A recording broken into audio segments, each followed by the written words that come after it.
You can't be manipulated if you're good. If you've got you, then someone can come along and try and do all of the things, the love bombing, the trying to get you to whatever. And it just is like, no, I'm good.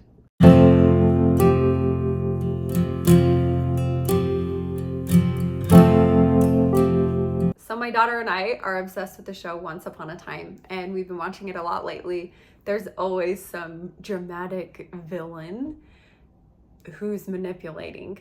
And as we're watching the other day, I'm watching as the villain's manipulating and how the villain manipulates, and it's always using something that the other wants to get what they want, right? And I'm sitting there thinking, you can't be manipulated if you are in a state of abundance. You cannot be manipulated if you do not need this other person for validation, for money, whatever. When a person thinks they need someone, it can become very toxic very quick. I kind of just made some notes and I'm just going to read them because I feel like I'm not going to do this justice. So what I wrote was, you can't be manipulated if you do not need them. Watching Once Upon a Time and realizing the villain gets what it wants when people need it. When you come from a place of lack, you are a match for manipulation. When you come from a place of restriction and control, you are a match for lying. Negative places are a match for negative opposites. When you are needy or an anxiously attached person, you attract avoidance. Heal your side and you automatically shift your relationship dynamics. Assertion attracts assertion. Freedom to be yourself attracts freedom for others to be themselves, to speak and live freely with their highest and best. It really comes down to you. If you can get yourself to a place where you are in abundance emotionally, like, I know I'm good. I know I'm good. I know I'm worthy of love. I love me. I got my life together. I'm good. You will attract someone who's also in that place of, I'm good. I know what I want. I know where I'm going. I've got me. I can center my emotions. I can deal with my emotions. I don't need another person to validate my worthiness, my existence, my beauty, my, whatever it is. If one person does that healing work, the whole relationship, it clears things. And if the other is unwilling, the relationship just fizzles and it's done. If one person's working on themselves and facing their shit and the other isn't, that polarity that magnetizes people together is gone. The magnet's gone to them.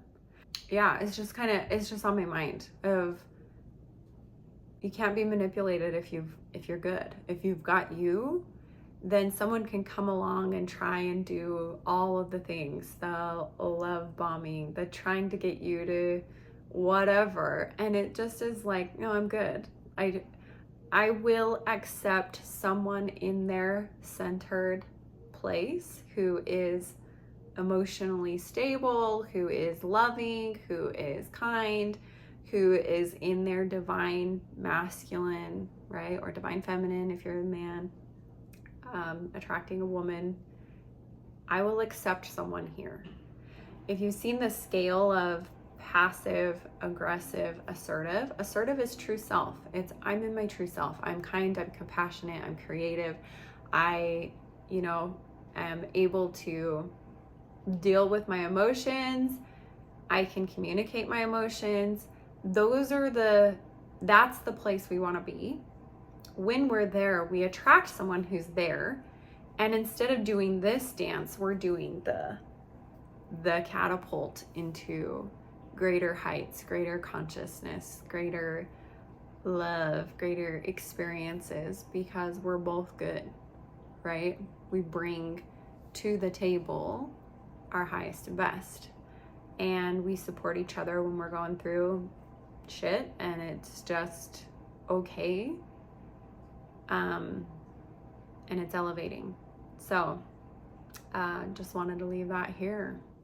Can't be manipulated if you don't need them. It can't be toxic if you're good. So just get yourself good. Just focus on that, and the polarity, the magnet to the healthy person will come. So if you need help getting into a healthy presence, a healthy state where your emotions are staying regulated, you're not skyrocketing into fear, anger, resentment, depression, right? You're not doing this. We're here. If you need help getting there, I do one-on-one coaching and group clearings. I use something called the compassion key. We use self-compassion to clear out trauma. Compassion is one of the highest vibrations we can tune into. Next up is enlightenment. It is this elevating force that if you bring compassion to any of your trauma and sit with it long enough, continue to offer compassion long enough, it clears it out. It's gone. It's not there anymore. It is the reason I'm able to bounce back from really big heartaches really quickly, because I've learned the art of self-compassion, and I'm here to teach it to you. So if you want to join me on Wednesdays, that is a group clearing for all things relationship related, and it's pretty fun. And then if you need help one-on-one, there's links below of how to work with me. Also, hit the like button and subscribe, and I'll see you on the inside.